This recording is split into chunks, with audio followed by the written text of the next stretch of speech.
Après que l'Éternel lui a adressé ces paroles à Job, il dit à Eliphaz de Théman, « Ma colère est enflammée contre toi et contre tes deux amis, parce que vous n'avez pas parlé de moi avec droiture, comme l'a fait mon serviteur Job. Prenez maintenant 7 taureaux et 7 béliers. Allez auprès de mon serviteur Job et offrez pour vous un holocauste.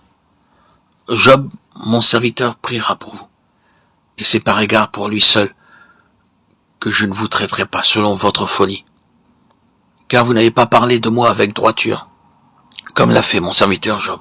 Eliphaz de Théman, Bildad de Shoua et Tsophar de Naama allèrent et firent comme l'Éternel leur avait dit, et l'Éternel eut égard à la prière de Job.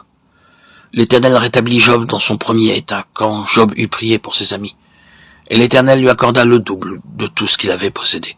Job 42, 7, 10. Ainsi, en priant pour les autres, Job apprit à être le collaborateur de Dieu. Après beaucoup de souffrances, beaucoup de détresse et de pertes. En ce qui concerne les amis de Job, Dieu leur dit, allez auprès de Job et demandez-lui qu'il intercède en votre faveur. Il dit cela à ces mêmes amis qui, jusque-là, n'avaient fait qu'accuser Job. Jusqu'à ce moment-là, Job se trouvait dans un besoin terrible. Il avait tout perdu, tous ses enfants périrent en un seul jour. Ses maisons furent détruites, ses biens, ses troupeaux furent volés. Même son corps fut couvert d'ulcères. Ses serviteurs se tournèrent contre lui. Il était dans une terrible détresse à ce moment-là. Et lorsqu'il se mit à prier, il ne dit pas « Seigneur, regarde mon affliction, vois mon amertume et ma détresse. J'ai tout perdu, je n'ai plus rien. Seigneur, aie pitié de moi. » Ce n'est pas ainsi qu'il pria, mais il dit plutôt « Seigneur, pardonne à mes amis, aie pitié à leur égard. » Et lorsqu'il fut ainsi occupé à prier pour ses amis, Dieu changea la captivité de Job. Il rétablit Job dans son premier état, Job 42, 10. À travers toutes ces afflictions, Job apprit à devenir le collaborateur et le compagnon de Dieu.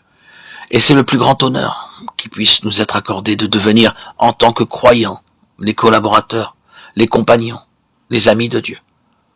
Après les afflictions, nous apprenons par la parole comment devenir les collaborateurs de Dieu. Chacun de nous doit se reprocher d'avoir réduit, d'avoir diminué son temps de prière devant le Seigneur. Nous pensons que nous sommes beaucoup trop occupés, beaucoup trop chargés de travail pour trouver du temps pour prier. Et bien que nous soyons très actifs, nous occupons de toutes sortes de choses, néanmoins, nos vies restent stériles. Si vous portez beaucoup de fruits, c'est ainsi que mon Père sera glorifié, et que vous serez mes disciples. Jean 15, 8.